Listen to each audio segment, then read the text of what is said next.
So we have a very pronounced and well-documented crush on BYU quarterback Zack Wilson. Hey, Mr. Wilson, kill son for Wilson. No, it's a little bit too far. But the early draft process is starting to take shape. Zach the Ripper, the Storm and Mormon, had a big-time game against Boise State last night, and he was amazing. Now, full disclosure, so not a BYU fan. I'm a Zack Wilson fan, but also I'm a big Nancy Kerrigan fan. Why?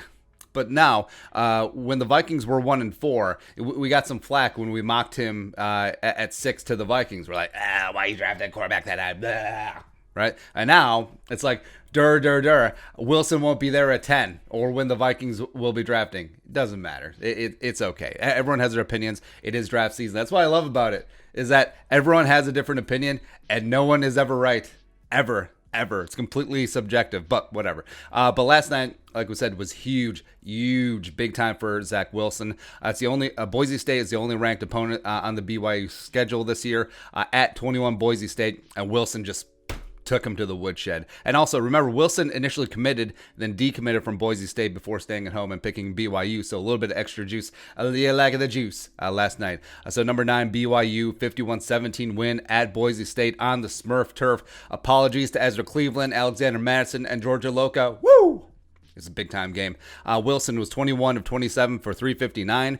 Pretty insane, 13.3 yards per attempt, 2 touchdowns, 0 picks. 90.8 QBR, also ran in a touchdown. But everything you saw from Wilson was as advertised. That deep ball accuracy, that anticipation, that throwing in tight windows, just the cocksure attitude back there. He's in complete command of that offense, and he's completely dialed in with his receivers, and it's a thing of beauty. And he's putting on a show this season, completing 75% of his passes, 2,511 yards, 21 touchdowns, only 2 picks, a 200.6 quarterback rating, which sounds good.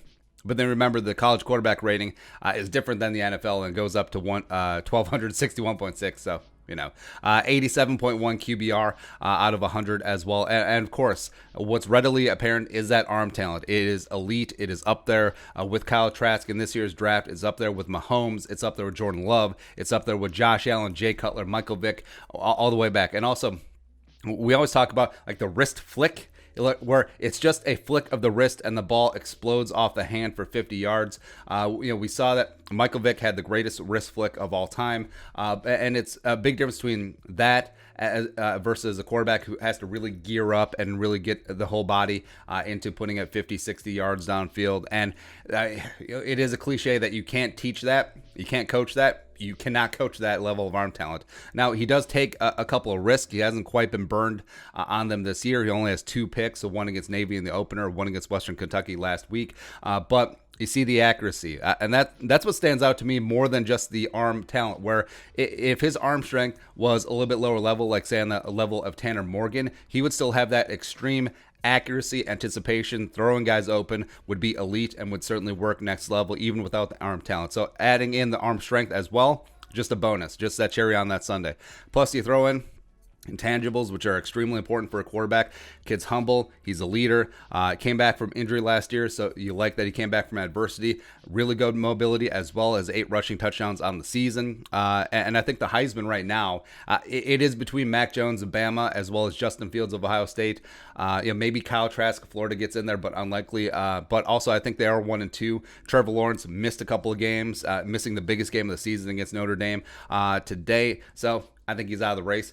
Also, it's pretty amazing that Trevor Lawrence, 3 years, did not win the Heisman. It's just, yeah. But BYU, if they go undefeated, which they certainly will, and Wilson puts on a show in those games, I mean, you never know. I mean, Ohio State could stumble. Maybe Mac Jones has an off game, and then maybe the Storm and Mormon just all up in there in the Zoom presentation of the Heisman Trophy this year. Sure. Currently, he's plus 3,300 to win.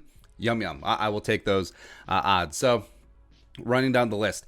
Well, what about level of competition? Look who he's playing against. Blah, blah, blah. I mean, his big game is Boise State. Yeah, well, it's not like Zack Wilson is playing with the 2001 Miami Hurricanes. It's not a Ken Dorsey situation out there. Like we said ad nauseum, level of competition is a double-edged sword. Not only are you playing against lesser talent, but you're also playing with lesser talent. I mean, a lot of BYU players maybe 2, maybe 3 NFL guys currently on that roster. Also, don't sell these kids short. Don't be so condescending. It's like, oh, just because you're not Power 5 doesn't mean you're not going to the NFL. I mean, there's lots of Group of 5 program guys who go to the NFL every single season. Look at Ezra Cleveland, Alexander Madison, by the way, who played at that aforementioned Boise State. But also, are you telling me that if you drop Zack Wilson in at Ohio State or Clemson or Bama, that he wouldn't also be making plays? Like, if he's at Alabama in Mac Jones' shoes, he's got Alex Leatherwood blocking his blind side, and then he's throwing to Devonta Smith, like, Zack Wilson wouldn't be okay? Please. I mean, come on.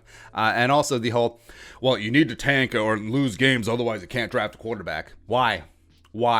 Playing to win the game, trying to get hot, trying to sneak into the playoffs this year, and drafting your quarterback of the future next year in the draft are not mutually exclusive, right? You can walk and chew gum at the same time. Might have to trade up, but you also need the intestinal fortitude to do that, and you certainly have that capability, because naturally tanking, it's off the table. You saw in the Green Bay game, the Titans game, the Seahawks game, that this team is too talented to just roll over and die. They are not the Jets. They are not the Giants. Ain't going to happen. Right? So, being in Vikings probably not even going to be in the top 10. Maybe they're in the late teens. Maybe they're in the early 20s, depending what happens. But that doesn't preclude them from making a move to get their guy if they want to. Because remember, 2018, Cardinals were at 15 before they traded up to 10 to get Josh Rosen. Now, that one didn't work out, but they still moved. 2017 is the most notable example. So the Chiefs were 27th in the draft order. They were 12-4 the season before they trade up to 10 to go get Mahomes. Texans were 25th in the draft order before they trade up to 12 to get Deshaun. So no, the Vikings do not have a second round pick this year. That's fine, currently.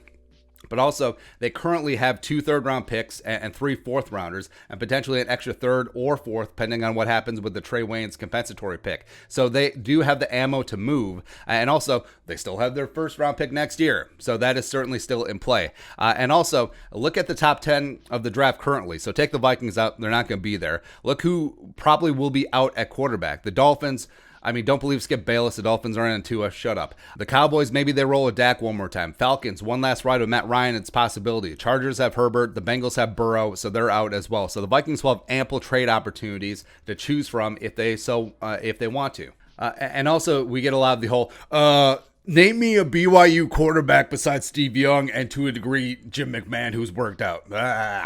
Right? So what do they have to do with Zack Wilson? We say this ad nauseum. Scout the player, not the helmet. Different era, different coaches, different players. What the F does Ty Detmer or Robbie Bosco or John Beck have to do with Zack Wilson? Please. He's an extreme talent. He's rare. He's shooting up the draft boards. He's going to be a first-round pick. It wouldn't shock me at all if he's top 5. Hell, he may even work his way into the top 3 quarterbacks, because Trey Lance, just through the fact of him being stagnant, not playing any games, that could cost him. That actually benefit the Vikings, by the way. Would it shock you right now if Trey Lance is drafted after Wilson, maybe Mac Jones, maybe even Kyle Trask? It's insane, but that is a benefit of actually playing recent games and having recent tape. So I do feel for the pride of Marshall, Minnesota, but also that could be a benefit for the Vikings.